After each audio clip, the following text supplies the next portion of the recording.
Good morning everybody and welcome back to another video. Today I will be teaching you how to study for and take the Armed Services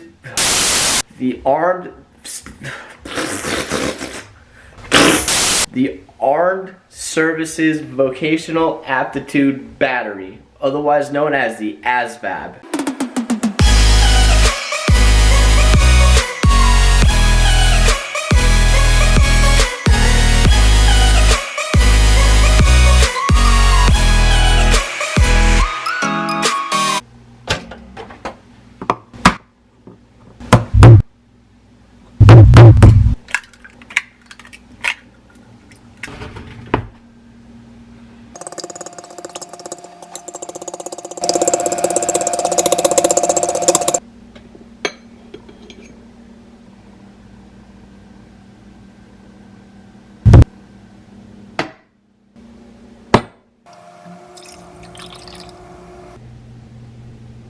Before we get any further in today's video, make sure you go down below the video and leave a like on the video. And if you haven't already, I don't know why you haven't, subscribe, hit that subscribe button so you don't miss any of our new content when it comes out. So like I said earlier, today's video is going to be talking about how to take the Asvab, how to study for it, how to actually take it, and what to expect afterwards. Before we get started, everybody's experience is going to be different depending on where you're from, you know, what area of the country you're at, who your recruiter is, and what branch you're taking it for. In the Asvab, there are 10 subtests. There is general science, arithmetic reasoning, word knowledge, paragraph comprehension, mathematics knowledge, electronics information and shop information, auto information, mechanical comprehension, assembling objects.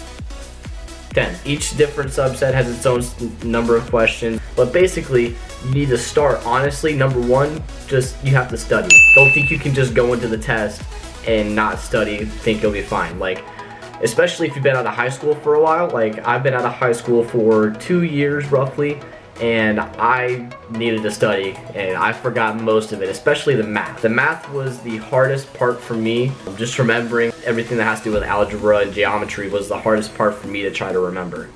So this is the book that my recruiter recommended to me when I went into his office and we talked about the Asvab. This is the 2019-2020 Asvab for Dummies book. There were a few typos in this book. It's a big book. The practice questions and the practice tests in this book were actually really close to the questions on the actual Asvab. So I would recommend getting this book, even though there are a couple of typos in it. It's still really good. It has all the subtests. It explains the Asvab, it explains the scores, but I've used this book for a lot of things. It really helped me. Like, if I didn't have videos on YouTube to look at to explain the Asvab, this book would have did just fine with explaining how the Asvab works, all the different subtests, everything. This book is really good and I highly recommend it. It helped me a lot. Though granted, I had 3 months almost to study because of my speeding ticket, but it still helped me a lot, and it'll help if you only have like a couple weeks or whatever to study. To not be cocky, you have to study for this test. You have to think about it. This test is literally going to tell you what job you're gonna have in the military. If you want to actually move on and actually join one of the branches of the military, this is literally gonna tell you what job you're gonna get. So you need to take it seriously. You need to study for it. If you end up getting a score that you don't like, or not a high enough score for the job that you want, they won't give you that job. You have to take one of the jobs that you qualify for. And if you get a low enough score, you won't be able to even get into one of the branches you want to get into, or at all. Take the practice test. The questions on the practice test aren't exactly the same as they are on the actual Asvab test, but they are really good gauges. Another tip is to study what you need to study first.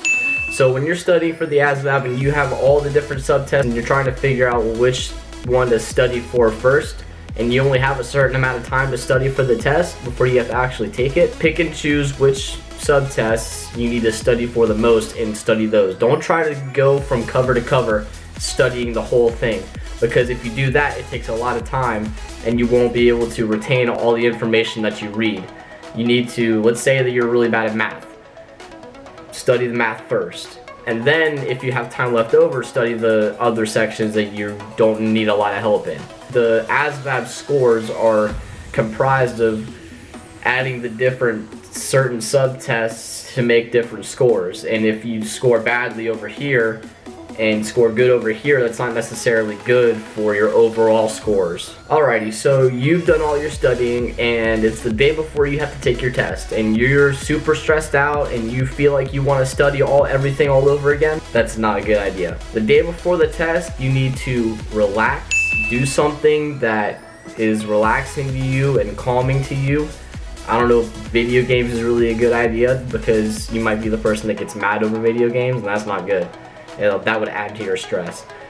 You could go to the beach, go out on a boat if you have a boat. I mean, go play some golf. Go do something that takes your mind off of things to relax yourself. Because if you're stressed out the whole day before and then you don't get any sleep the night before the test, you walk into MEPS to take your exam and you're a zombie, you won't score good. So you need to take some time to yourself the day before and just decompress and give yourself some confidence, you know. Tell yourself that you're gonna do good.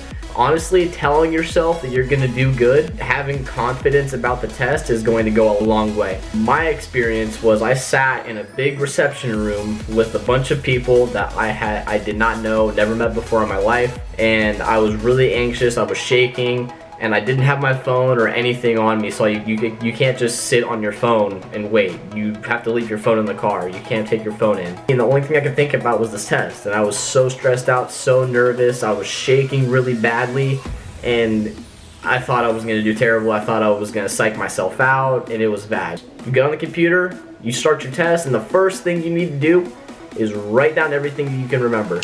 Take all your scratch paper, ask for some more scratch paper before it even starts, and just write down all the notes, everything you can remember from your studying at that time, write it all down. And it'll clear some space in your head for other things that you can remember later on. It's basically like a note sheet. It's called a brain dump.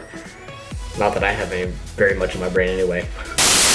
All you have to do, honestly, is just study and be calm. Get good sleep before you take it, eat a good breakfast. It's really not that hard of a test, honestly. It's high school level math, science, reading, writing, and then the auto and shop and the electronics sections and all that. If you can stay calm and study, you'll do okay. Alrighty, well, I hope you found this video informational and it helped you. If you have any comments, questions, or concerns, go down in the comment section below and let me know. Thank you for watching this video. And don't forget to leave a like and subscribe down below. And until the next video, I will see you later.